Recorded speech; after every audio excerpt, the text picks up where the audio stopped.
Welcome back. Meteorologist Alex Forbes out enjoying all the cherry blossom fun at 3rd Street Park. Alex, did you get yourself some of that ice cream? Oh, yes, I did about 15 minutes ago. I was going to save it for TV, but it started melting. So I was like, okay, I guess I will just eat that now. But I tell you what, Caitlin, it does not necessarily feel like ice cream weather out here. Temperature's still in the 50s, and we are looking at to warm a few more degrees later in the afternoon, but not a ton across central Georgia. Here's a live look over downtown. Right now we got a temperature of 59, winds out of the northwest at about 12 miles an hour. Going to get up to about 65 later this afternoon, so only about 6 more degrees. All right, you got 62 in Warner Robins, 8 in Cochran, 63 in Eastman, 65 in McRae, 63 over in Vidalia, and 61 in Swainsboro. We check out the radar picture, and all is quiet across central Georgia. It's going to remain that way. You see some showers down to the south. That's going to be in the Jacksonville area right now. And then as we get into the afternoon, those are going to continue to move off the Atlantic seaboard. All that to say, none of that is coming here. What is coming here is this. Cold weather. Look at this. A freeze warning in effect as we work our way into the overnight hours. Monroe County over towards Jones, Baldwin, Hancock, Washington counties all included in this. Now, that's not to say we're going to see a sharp cutoff of freezing temperatures versus non-freezing temperatures. After all, Mother Nature doesn't know county lines. But we are going to see the potential for a freeze.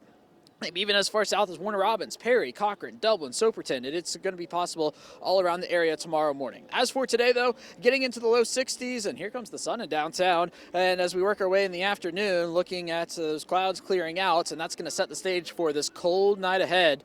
There we are at 7 p.m., get into the night tonight. That blue number you see on your screen, that's going to be the wind chill. And no, those are not typos. Yes, feeling like the mid-20s tomorrow morning in Forsyth and in Thomaston, 24 in Butler, 26 in Warner Robins, 26 in Macon. The actual air temperature will be hovering right around that freezing mark. We get into the afternoon, we'll be back in the 60s by about 5 o'clock. I think tomorrow is going to be a little cooler than today.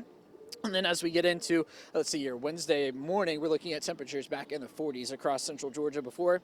Yeah, 70s make a comeback across the area. Get into the long-range stuff here. Thursday looks cloudy. Friday looks wet. You see fairly good agreement there between the GFS and the European models. And as we get into the weekend, it looks like things really begin to clear out across central Georgia. The pollen monitor, I can feel it in my head. The tree pollen is high. The grass pollen's in the moderate range. And right now the mold pollen, or mold particles, if you will, are low. Spring begins tomorrow, one day away. Yes, even with those temperatures hour by hour today, I do think we hit 65 somewhere in here, especially with the sun peeking out now. That will be our high temperature for the day. Breezy at times, and one of those times being right now out of the northwest, 10 to 20 miles an hour. Here's your 7-day forecast. 62 for tomorrow. Spring begins tomorrow. 72 for Wednesday, 74 on Thursday with that increased cloud cover. Then as we get into the weekend, 60% chance of rain on Friday. Before temperatures, they're back in the 70s there for Saturday and Sunday.